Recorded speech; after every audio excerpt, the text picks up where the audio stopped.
L'invité de ce matin était déjà avec nous, Mwenge Momungu. Crispin David. Jean, plutôt Crispin David. Bonjour. Bonjour, monsieur Fabien. Très en forme. En super forme. Voilà. Vous êtes professeur associé à la faculté des sciences politiques et administratives, département de sciences du travail à l'université de Kinshasa. Vous êtes entre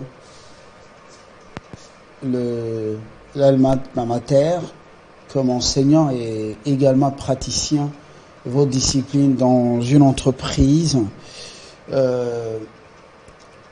Vous avez réfléchi et à l'issue de recherches que vous avez menées, vous avez mis justement à la place publique, à la disposition du monde travail, à la disposition des décideurs et du monde scientifique, le résultat de vos recherches intitulées « Réforme de la sécurité sociale en RDC modèle, nouveau modèle stratégique de gestion ». Vous donnez une contribution importante dans laquelle vous dites que l'État doit se désengager, il y aura plus d'efficacité, que le monde, vous l'avez peint, le monde, le domaine social est dans une insécurité sans précédent pour un pays qui se recherche et dans lequel on doit prendre des décisions courageuses. Nous accordons la parole pour vous étendre davantage sur cette matière. Merci beaucoup, monsieur Fabien, pour l'invitation que vous me lancez encore. La semaine passée, vous m'avez invité, aujourd'hui encore.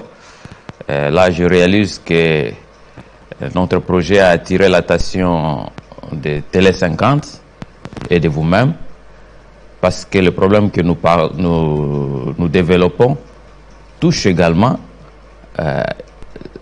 les travailleurs de Télé 50, parce qu'ils sont des Congolais. Tout à fait. Nous avions réfléchi et nous vous avons dit qu'après constat, nous nous sommes rendus compte que la population congolaise, plus pratiquement la population travailleuse, est dans l'insécurité sociale. Et nous nous sommes dit, qu'est-ce qu'il faut faire pour sortir de cette situation? Parce que demeurer dans cet état, c'est un danger pour la nation et pour le pays.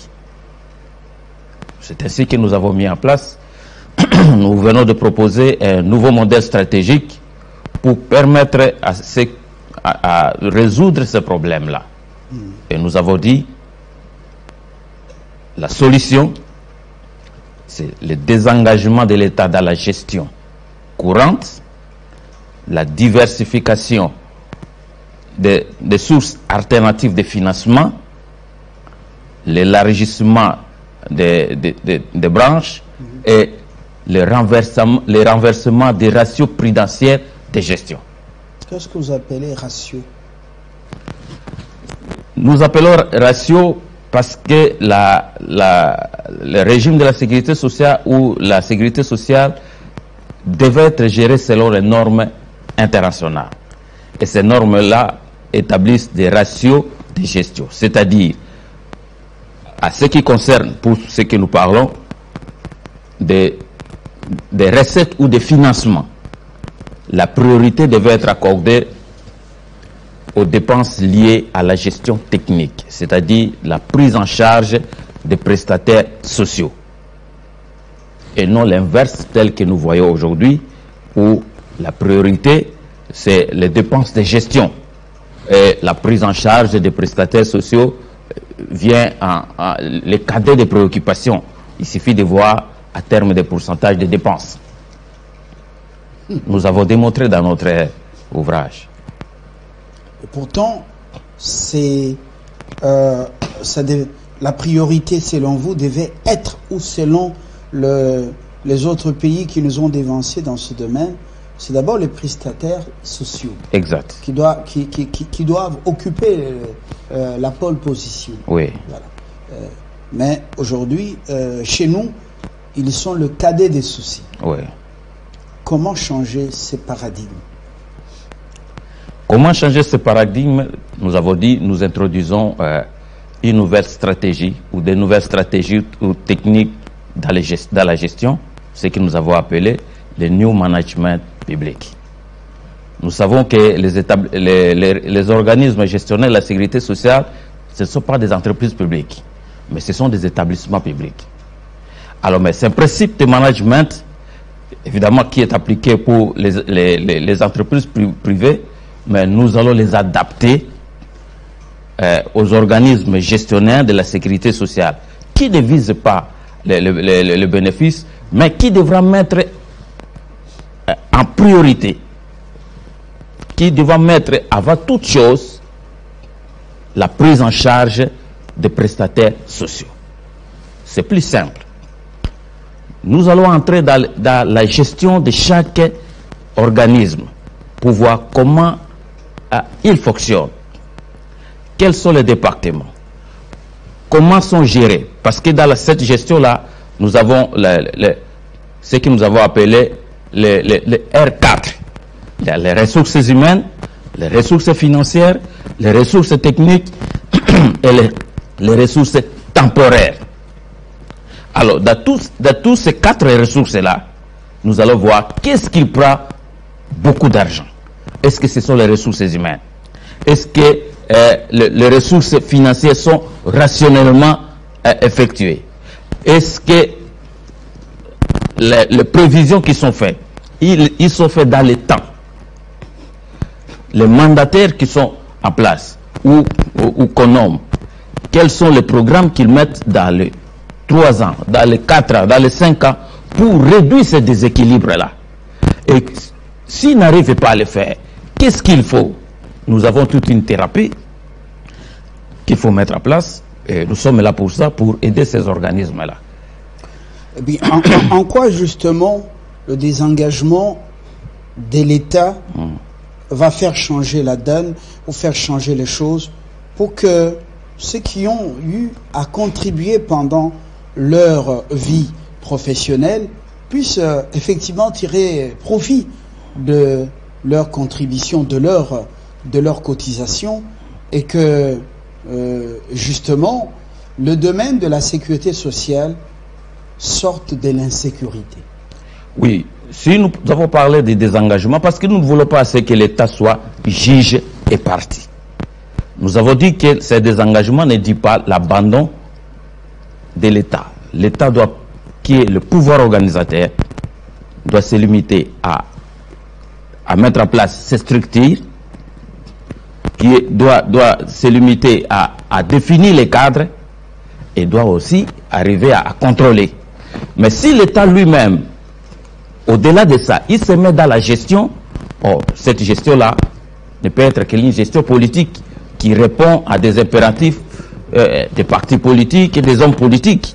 Mais si nous disons, à cette matière bien précise, il faut laisser les spécialistes, les techniciens, les experts, à qui l'État devra donner des objectifs, des directives pour notre pays, qui est dans une situation d'insécurité.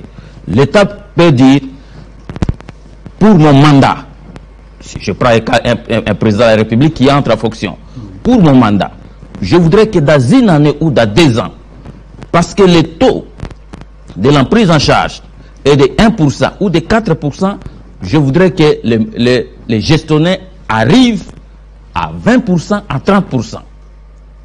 Alors, les gestionnaires vont utiliser toutes leurs connaissances pour arriver à ce niveau-là. Et s'ils n'arrivent pas, l'État congolais va tirer des conséquences. Parce qu'au finish, qui va répondre après, c'est l'État. C'est ce que nous voyons dans les pays occidentaux, où la campagne électorale ou bien la sécurité sociale fait partie des programmes de campagne électorale. Mais dans notre pays, il n'en a pas. Une des grandes thématiques des campagnes électorales. Oui, mais dans notre pays, est-ce que vous avez déjà vu ça?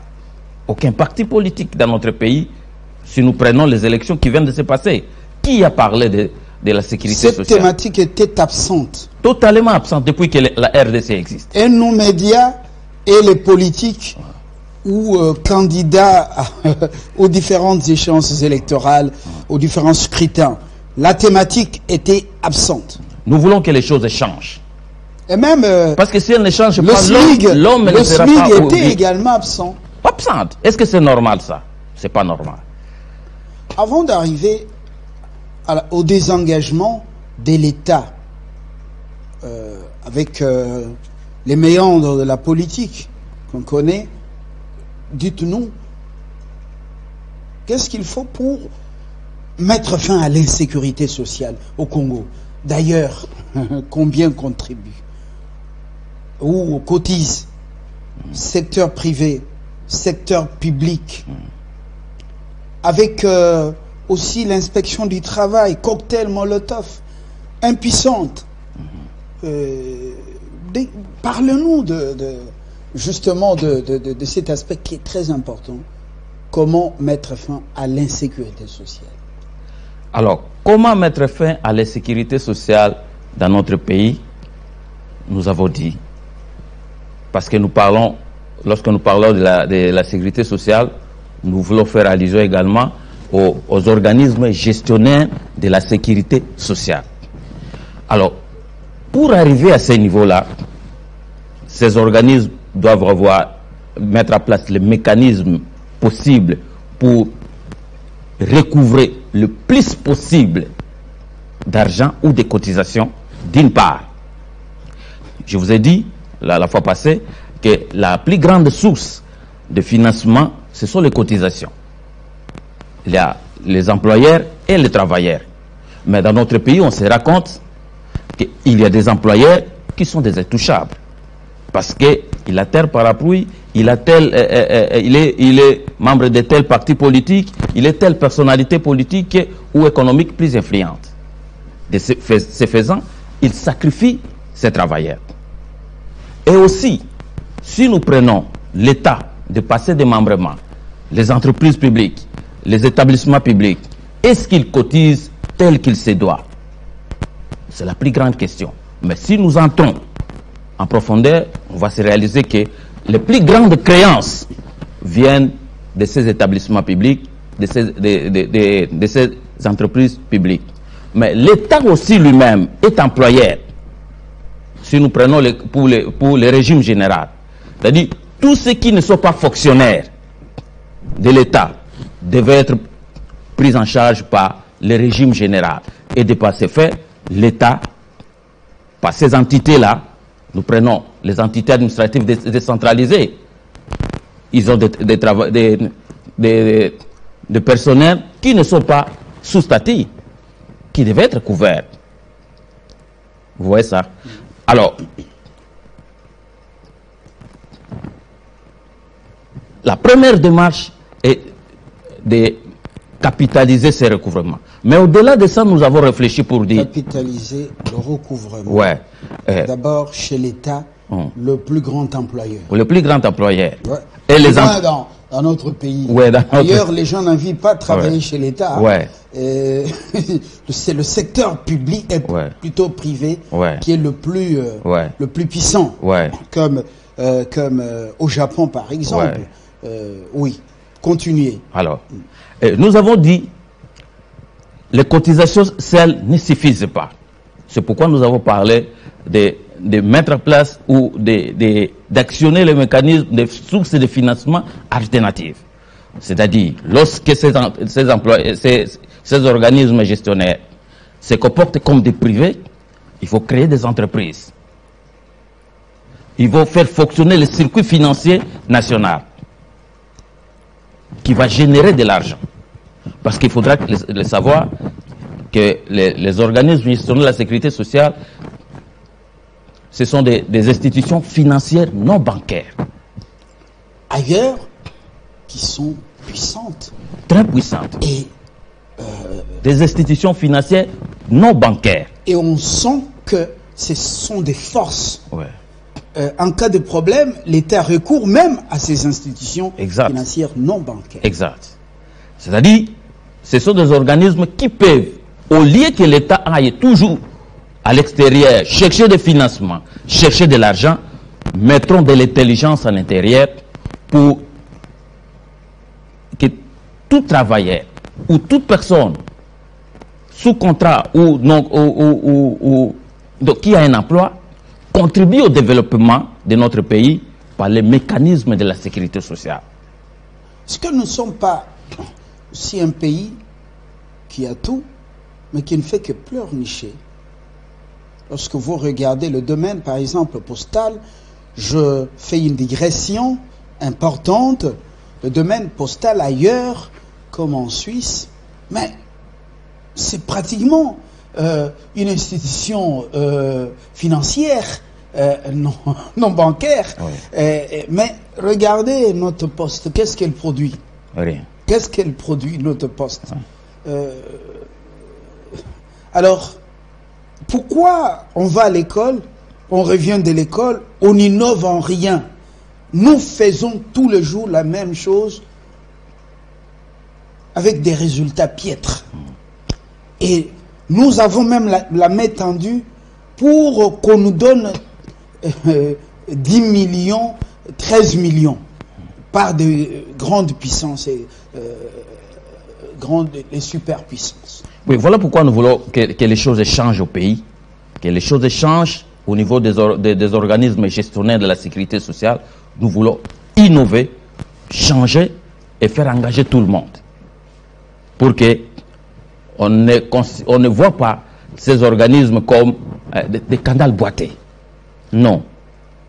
Je ne me répète pas, ce sont des institutions financières non bancaires qui peuvent faire fonctionner l'économie, qui peuvent faire tourner des banques dans notre pays, qui peuvent créer des entreprises. Oui, même de compagnies aériennes. Oui, mais pas de la manière dont nous avons vu. Oui, Ouais. pas de, Ouais. Ouais. Voilà. de cette manière. Voilà pourquoi nous avons réfléchi le feu. pour ramener les choses telles qu'elles devaient être pour que le RDC soit un pays aussi sérieux, considéré par les autres. Mais vous savez qu'il y a des Congolais, il y a des compatriotes qui quittent notre pays pour aller à l'étranger parce que seulement de l'autre côté, la sécurité sociale est bien organisée. Une fois arrivé, il sera pris en charge. Est-ce que c'est normal que les jeunes gens quittent parce qu'il y a la vie, ici il y a la mort? Nous voulons ramener la vie dans notre pays. C'est pourquoi nous avons réfléchi. Et nous continuons à réfléchir. Nous ne cesserons de réfléchir et de dire tout haut. Donc, quand on travaille, on ne se projette pas dans l'avenir. Et après le travail, c'est le début des soucis. Et par moment, la mort précipitée, alors qu'ailleurs, c'est le moment de jouir de ce qu'on avait donné comme cotisation. Et ça profite aux futures générations. Je trouve que même que le monde européen, le monde occidental, est plus solidaire que nous. Oui. Le monde européen est plus solidaire que nous.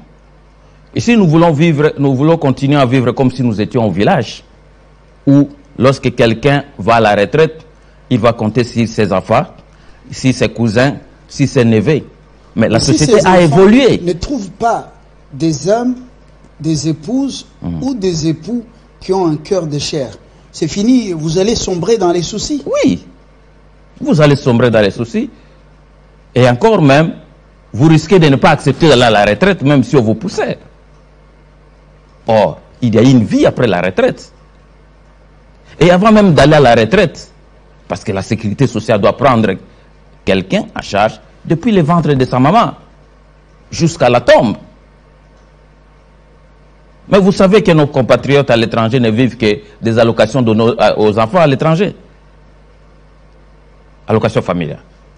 C'est pourquoi oui, les femmes créent des soucis oui, aux hommes Et les font même remballer Oui. de toit Oui. conjugal pour rester avec les enfants. Et bénéficier. Et surtout, font tout pour gagner les procès pour la garderie des enfants, Ouais. parce que tirant profit. Ouais. Et l'homme devient Inutile. inutile, Ouais. et le recours à d'autres moyens, on n'en parle pas, je ferme la parenthèse.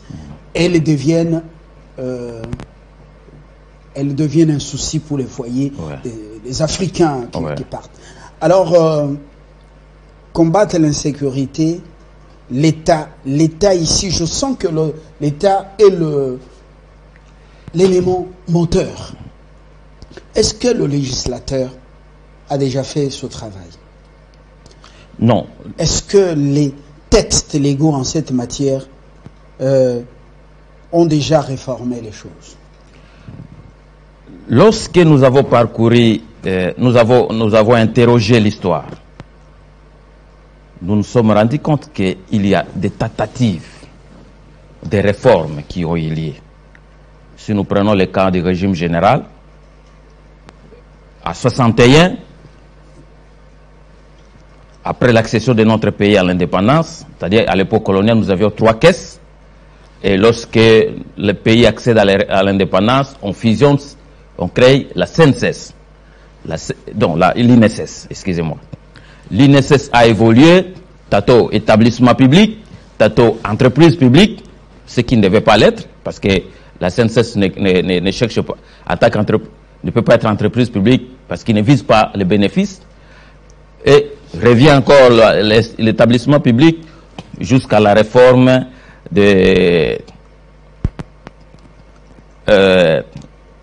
jusqu'à la loi 09 du 15 juillet, qui du reste n'était qu'une réforme technique, parce qu'on a ramené les cotisations qui étaient à 8,5 en 18%.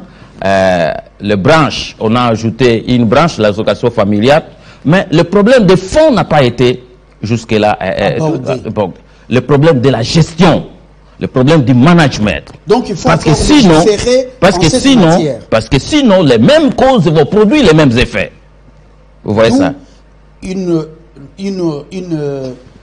Il faut légiférer encore en cette matière. Oui, si nous prenons pour le cas du régime général. Pour introduire des vraies réformes. Des vraies réformes dans la gestion, dans le management, pour que les choses soient gérées autrement, pour que le pays tire des bénéfices et pour que la population se retrouve, pour que nous puissions sortir de l'état bébé pour devenir un État soucieux de la sécurité sociale de sa population. Ça, c'est pour les régimes généraux. Mais si nous prenons pour les régimes spéciaux des agents publics, depuis l'indépendance, il n'y avait rien qui était fait.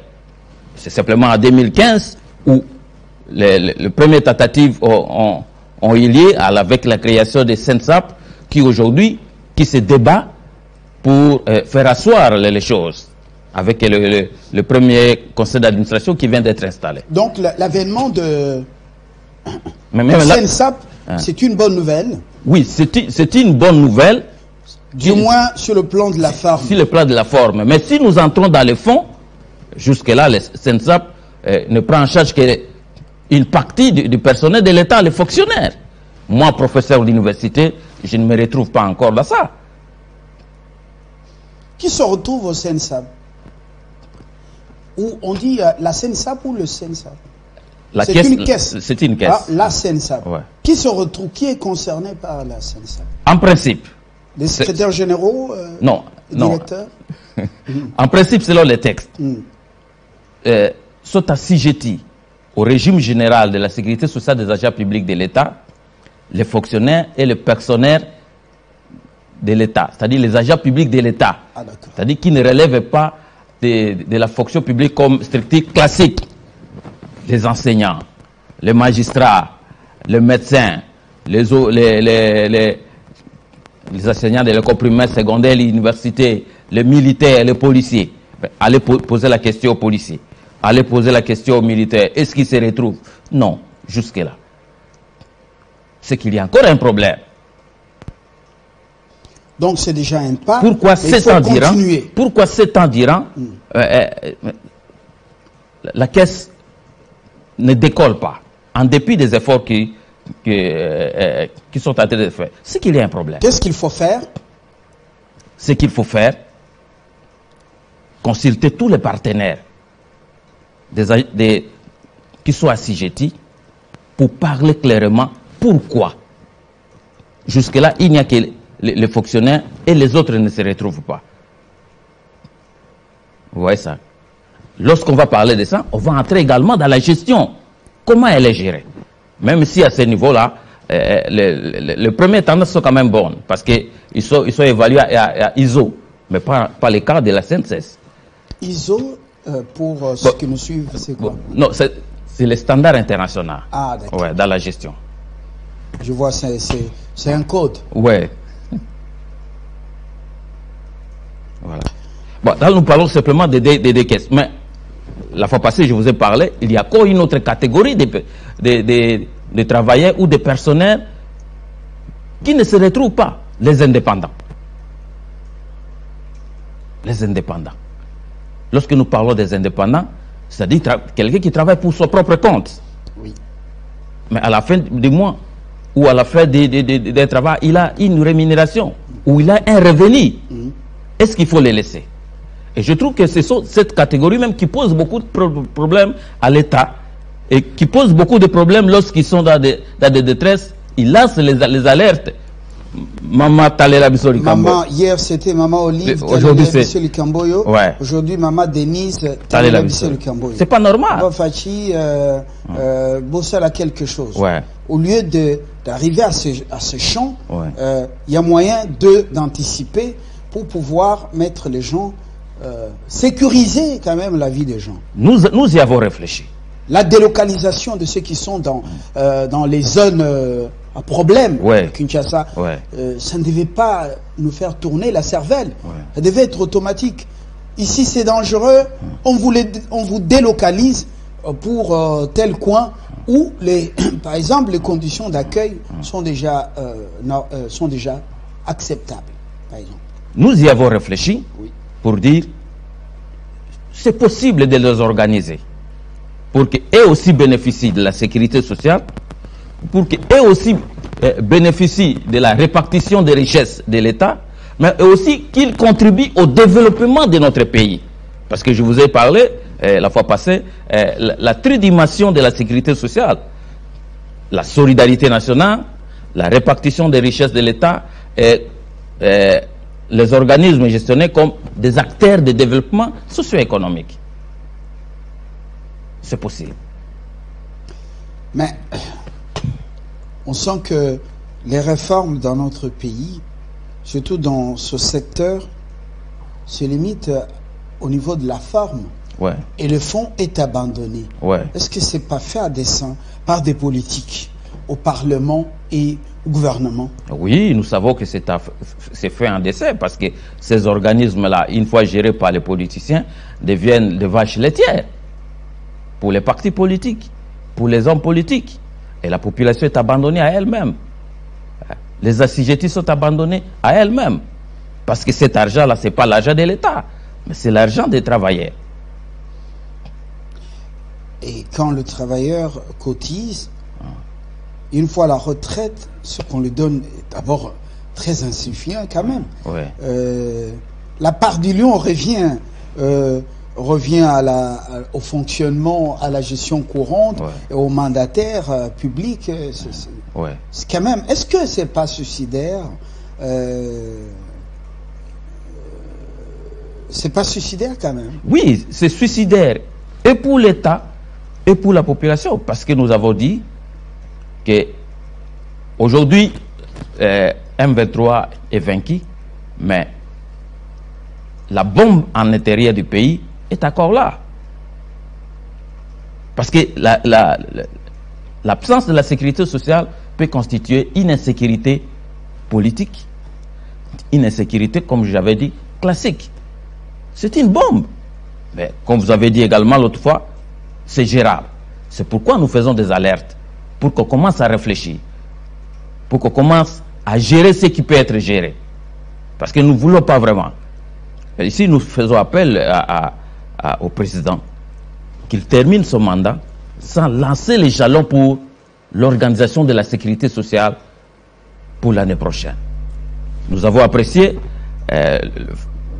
la dernière semaine du mois de novembre, il y a le gouvernement qui a promis d'évaluer les réformes effectuées au niveau de la sécurité, du régime général, de la CNSS.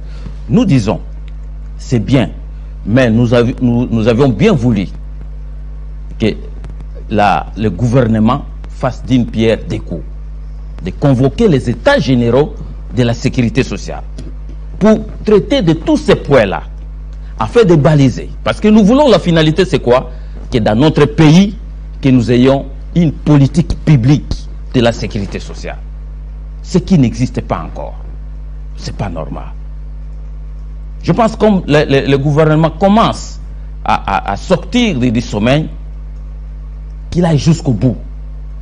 Qu'il convoque autour de lui des experts. L'intersyndical. Oui. Même oui. Les entreprises publiques et privées. Oui. Parce que pendant ces assises, on va régler le problème de la réforme du régime général, mais on va également régler tous les problèmes liés à la sécurité sociale dans notre pays. Parce que si nous ratons cette occasion que le gouvernement voudrait faire, nous allons encore attendre un peu plus longtemps. Vous voyez ça? Bon, mais est-ce que à ce stade, c'est encore possible? Les gens ont le regard, ont plus maintenant en tête les échéances électorales.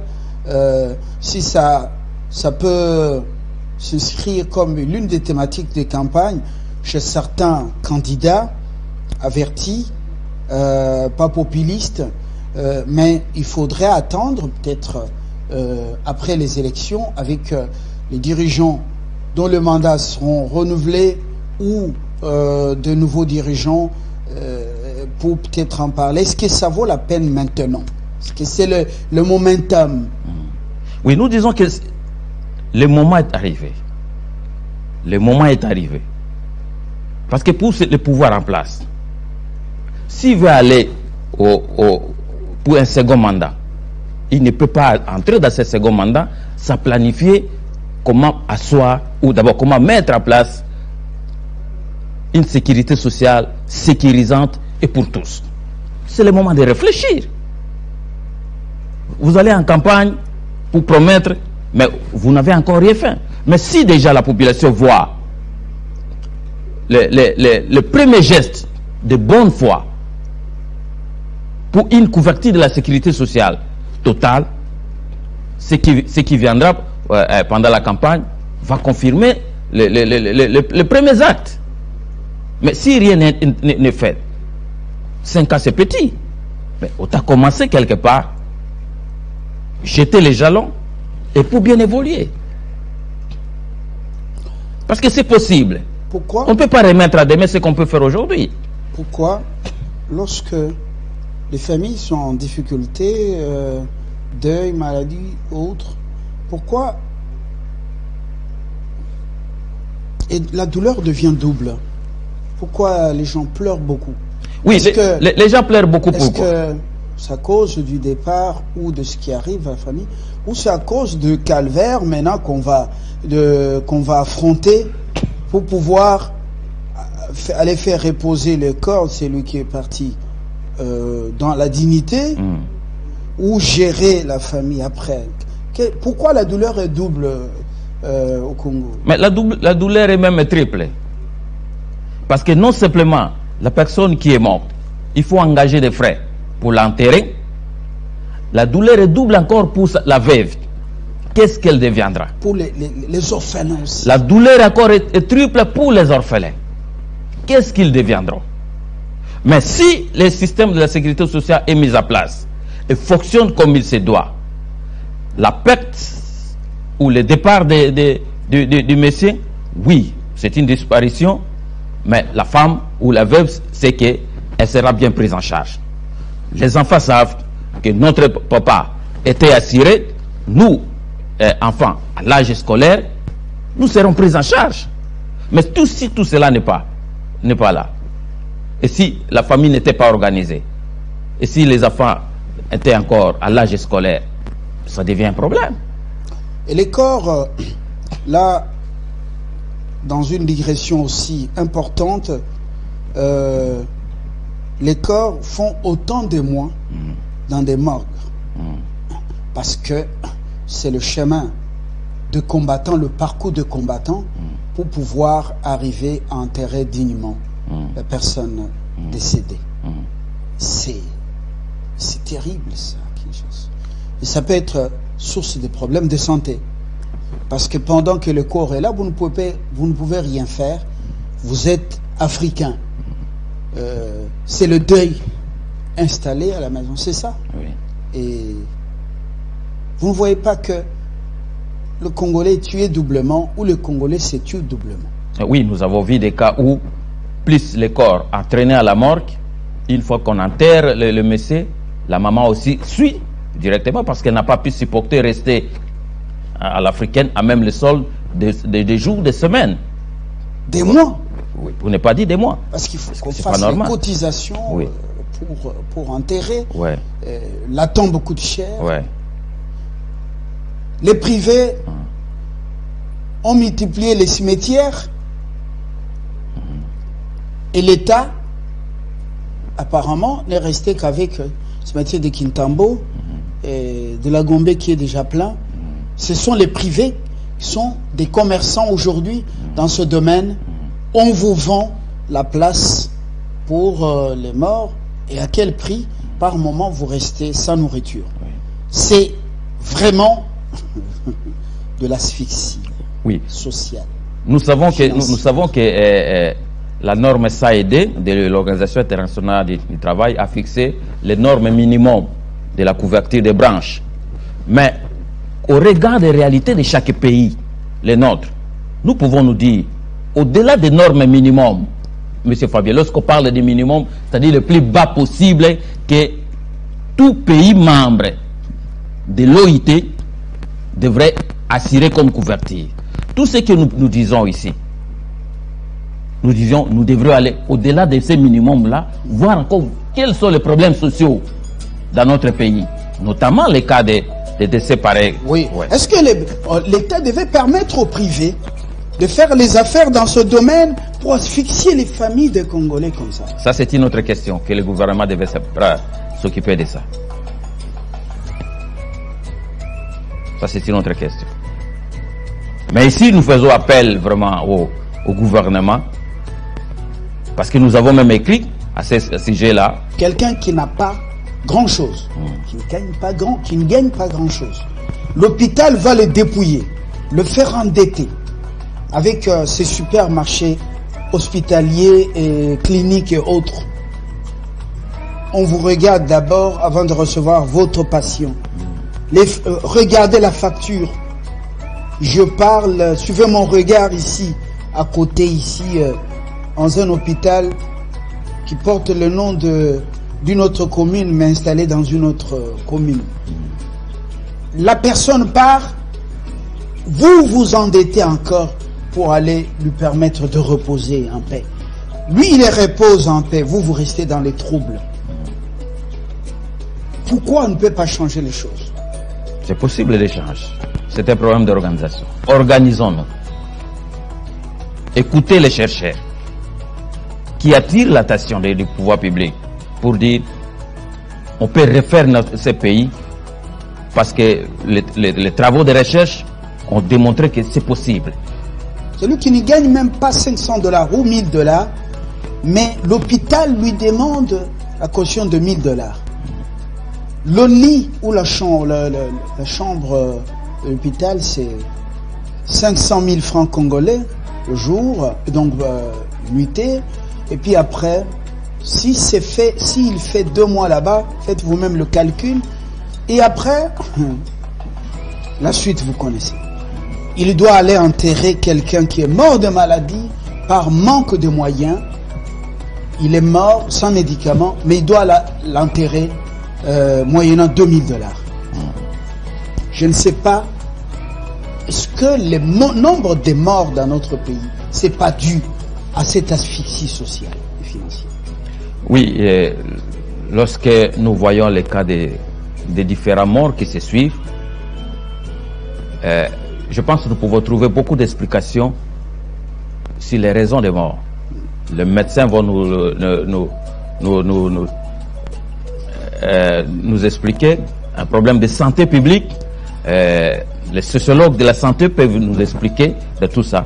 Mais je pense que tout ça, c'est possible. On extrapole, hein? Oui. On a extrapolé. Ouais. Vous avez compris que il y a des problèmes auxquels les gouvernants, surtout que bientôt les élections, le problème auquel on doit s'attaquer. Au lieu de faire les louanges des gens. Je reviens à vous avant de terminer. L'actualité chez nous est prioritaire. Christian, troisième livraison, rebonjour. Rebonjour Fabien, merci d'être avec nous. Place à l'actualité, madame, messieurs.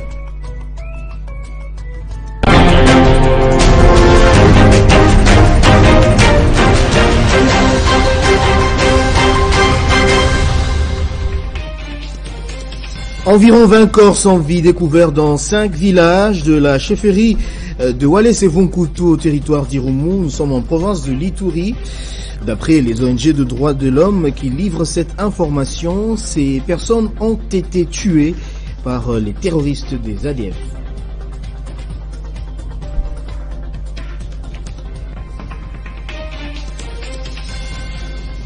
Les obsèques en hommage aux victimes des récentes inondations survenues à Kinshasa débutent aujourd'hui. 167 personnes ont péri à la suite de ce drame. Le gouvernement a pris en charge les frais funéraires.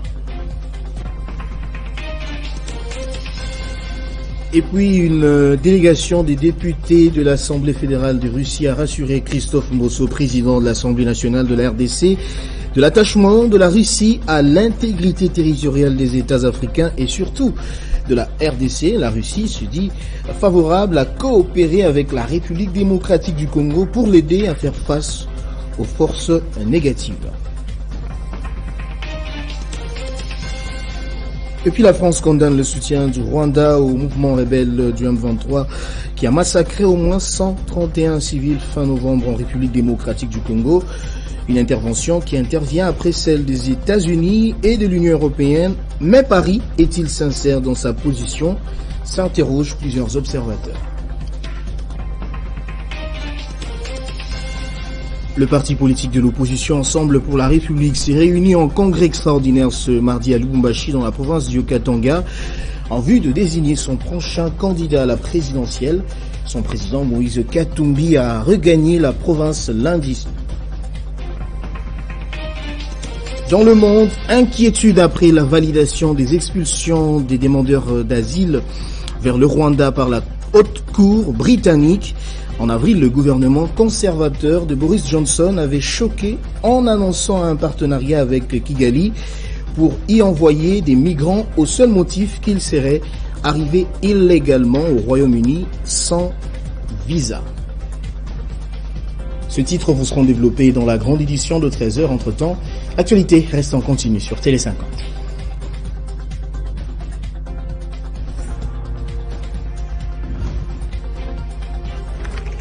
L'actualité reste en continu.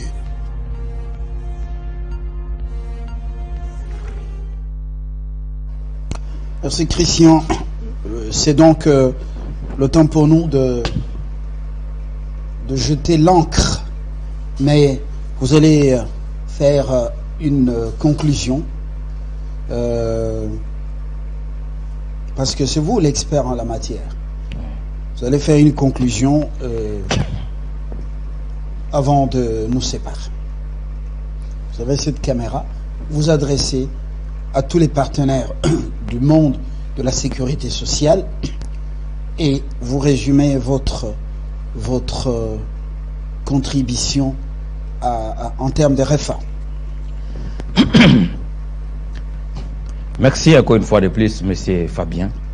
Au moment où nous terminons cette émission, nous rappelons que la République démocratique du Congo vit dans une situation d'insécurité sociale. Les travailleurs sont dans l'insécurité. Cette insécurité peut avoir des répercussions. Et au niveau des individus, et au niveau de l'État, et au niveau du pouvoir public. Cette insécurité est due à plusieurs causes. La mauvaise gestion des organismes gestionnaires, la mauvaise politique nationale, disons l'absence de la politique publique, de la sécurité sociale, et les consciences et des organisations patronales et des organisations des travailleurs. Pour résoudre ces problèmes, nous avons dit c'est possible. Au lieu de voir la sécurité sociale comme une source de dépenses inutiles de l'argent, il y a lieu de réfléchir pour que réellement la sécurité sociale contribue à la solidarité nationale, à la répartition des richesses de l'État, et que les organismes gestionnaires, qui sont des institutions financières non bancaires, soient des véritables acteurs du développement socio-économique de notre pays. Et pour y arriver, nous savons que le gouvernement commence petit à petit à prendre conscience. Il suffit de voir la dernière résolution du Conseil des ministres de fin novembre, projectant pour une évaluation de la réforme du régime général en janvier. Nous disons qu'au lieu de se limiter à ce niveau-là, il y a lieu de convoquer simplement les états généraux de la sécurité sociale pour régler tous les problèmes à la fois, afin de faire de la sécurité sociale un problème de tous et de sécuriser tout le monde. Ça sera l'occasion pour faire sortir le pays de l'état bébé, de l'état insouciant, pour l'amener à un état qui a le souci de sa population, qui veut réformer les choses. Nous voulons de par ce fait introduire l'innovation, le changement et l'engagement de tous dans la gestion. L'engagement de tous dans la gestion des organismes gestionnaires. Et nous appelons également au pouvoir public pour que de tenir compte des intelligences, de l'expertise, pour capable de l'aider à trouver solution à ces problèmes-là. C'est la raison d'être de l'université, c'est la raison d'être du département du centre du travail, qui est à la faculté de sciences sociales, administratives et politiques de l'université de Kinshasa. C'est la raison d'être de nous tous qui sommes ici, même dans ce plateau. Merci. Monsieur Mwenge Momungu, de cette contribution importante à cette thématique. Je rappelle que vous êtes professeur associé à la faculté de sciences politiques et administratives à l'université de Kinshasa, département de sciences du travail. Vous combinez et la science et également la profession, et vous pratiquez ce que vous dites, et le résultat de votre recherche, c'est bon résumé dans un ouvrage. Et merci d'être venu, et que les décideurs vous écoutent et qu'ils agissent. Sinon, ça va être très compliqué au regard de la situation qui n'est pas réduisante. Excellente journée. Merci, c'est moi qui vous remercie, M. Fadel. Vous avez besoin de l'approcher, de l'écouter, vous pouvez nous contacter. On va, de manière, avec son autorisation, vous le livrez pas pour lui faire du mal, mais pour l'écouter. Parce que la science n'a pas de couleur politique. Autorisé. Voilà. Excellente journée à toutes et à tous. Au nom de Jocelyn Toumba, au nom de Apollinaire Manda, au nom de Exaucé de Djibril, au nom de la rédaction et la production, au nom de Mike Tomba et de l'administration, la direction générale, nous sommes juste, comme on dit, des parties dans un tout. Si nous sommes arrivés chez vous, c'est grâce au concours de tous ces héros dans l'ombre. Excellente journée pour ceux qui fêtent, bonne fête. Mais en principe, il n'y a pas fête. On enterre ce mardi 168 ou plus de 160 Congolais. Il n'y a pas fête. Et d'autres sont massacrés dans la partie Est. Prenons conscience, quittons ces louanges inutiles des politiques et des politiciens, le fanatisme aveugle, le tribalisme, le régionalisme et l'aveuglement face aux vraies réalités du pays. Prenons le Congo comme priorité, au détriment des besoins du nombril. Les Congos d'abord et non le ventre d'abord. Au revoir.